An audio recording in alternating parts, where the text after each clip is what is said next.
एक जनता पार्टी के प्रधान महासचिव दिग्विजय चौटाला ने कांग्रेस नेता भूपेंद्र सिंह हुड्डा के एक बयान पर तीखी प्रतिक्रिया जाहिर की है। दिग्विजय ने कहा कि हम बच्चे उस दिन जरूर थे जिस दिन षड्यंत्र के तहत हमारे दादाजी व पिताजी को भूपेंद्र सिंह हुड्डा ने जेल भेजकर राजनीति तौर पर हमें खत्म करने का प्रयास किया था और हमें विदेश से अपनी पढ़ाई छोड़कर अपने परिवार को संभालने आना पड़ा था। उन्होंने कहा कि वक्त के साथ संघर्ष रूपी गर्म हवाओं के थपेड़े खाकर हमने बहुत कुछ सीखा और हरियाणा की जनता के आशीर्वाद से आज हम लोगों की सेवा कर रहे हैं। दिग्विजय ने कहा कि भूपेंद्र सिंह हुड्डा आज भी अपने 45 वर्षीय बच्चे को एडजस्ट करने के लिए संघर्ष कर रहे हैं, जबकि जनता के आशीर्वाद से और खुद संघर्ष करके दुष्यंत चौटाला अपनी कलम से हरियाणा के सुनहरे भविष्य की इबारत लिख रहे हैं। बीजेपी प्रधान महासचिव दिग्विजय चौटाला ने कहा कि उन्हें तो संघर्ष विरासत में मिला है। उन्होंने कहा कि 2013 में जब हमें पढ़ाई छोड़कर राजनीति के मैदान में आना पड़ा तब हमारे पिता और दादा जेल में थे, जबकि भूपेंद्र हुड्डा सीएम थे और उनके बेटे सांसद थे।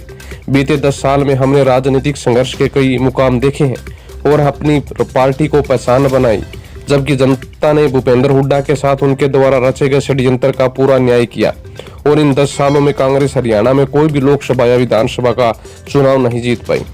दिग्विजय ने कहा कि हमें तो अपनी खुद की पार्टी से निकाले जाने के संघर्ष का भी सामना करना पड़ा। जनता के आशीर्वाद से जेजेपी का गठन हुआ और वह दिन भी आया कि हुड्डा को सत्ता तक पहुंचने के लिए हमारी तरफ देखना पड़ा था, लेकिन हुड्डा का अहंकार बीच में आ गया। दिग्विजय ने कहा कि देश की सबसे पुरानी पार्टी के हरियाणा में करता धरता होने 10 साल तक सीएम रहने के बावजूद भूपेंद्र हुड्डा को अपने पुत्र को पिछले दरवाजे से संसद में भेजना पड़ा। उन्होंने कहा कि दीपेंद्र हुड्डा को उस राज्यसभा का सदस्य बनाया गया जिसके लिए बारात का घोड़ा जैसे असंवैधानिक टिप्पणी हुड्डा किया करते थे, वो भी दलित नेता कुमारी शैलजा का हक मारकर। दिग्विजय ने कहा कि भूपेंद्र हुड्डा के लिए राजनीति में एकमात्र लक्ष्य अपने बच्चे को राजनीति में स्थापित करना है, लेकिन दुष्यंत चौटाला उसमें एक रोड़ा है, इसलिए दोनों पिता पुत्र गाहे बगाहे सुबह शाम सिर्फ दुष्यंत चौटाला को कोसते रहते हैं।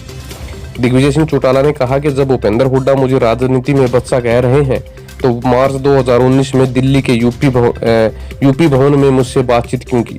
दिग्विजय ने कहा कि यदि मुझे बच्चा मानते हैं तो वरिष्ठ कांग्रेसियों ने अक्टूबर 2019 में बार बार मुझसे फोन पर बात क्यों की। दिग्विजय ने कहा कि भूपेंद्र हुड्डा बार बार अपने एक पुराने बयान दिखाकर कहते हैं कि हमारे सभी मुद्दों पर सहमति थी, लेकिन हुड्डा मीडिया में यह बयान सिर्फ जेजेपी पर दबाव बनाने की रणनीति के तहत दे रहे थे, लेकिन निजी बातचीत में लगातार एक स्टैंड पर अड़े रहे कि पहले समर्थन का ऐलान करो फिर बाकी मुद्दों पर बात होगी। दिग्विजय ने कहा कि दिखाया जा रहा बयान भी उस वक्त का है जब 24 अक्टूबर को मतगणना चल रही थी। दिग्विजय ने कहा कि इसलिए मैं कहता हूं कि भूपेंद्र हुड्डा के मुंह में राम और बगल में छुरी है। दिग्विजय ने यह भी कहा कि भूपेंद्र हुड्डा से हुई सभी मुलाकात और बातचीत का ब्यौरा सार्वजनिक करने को तैयार है। दिग्विजय ने कहा कि मैं यह भी सार्वजनिक करने को तैयार हूं कि किस व्यक्ति के माध्यम से भूपेंद्र हुड्डा मुझसे बातचीत की थी। या दिग्विजय चौटाला ने यह भी कहा कि उसके बाद भूपेंद्र हुड्डा मुंह दिखाने लायक नहीं रहेंगे। कुछ दिनों के लिए वे निजी कार्यक्रम में व्यस्त है और वापस लौटने पर हुड्डा परिवार से संबंधित बड़े खुलासे मीडिया से खुद रूबरू होकर करेंगे। बने रहिए चैनल के साथ, मिलते हैं अगली वीडियो में। धन्यवाद।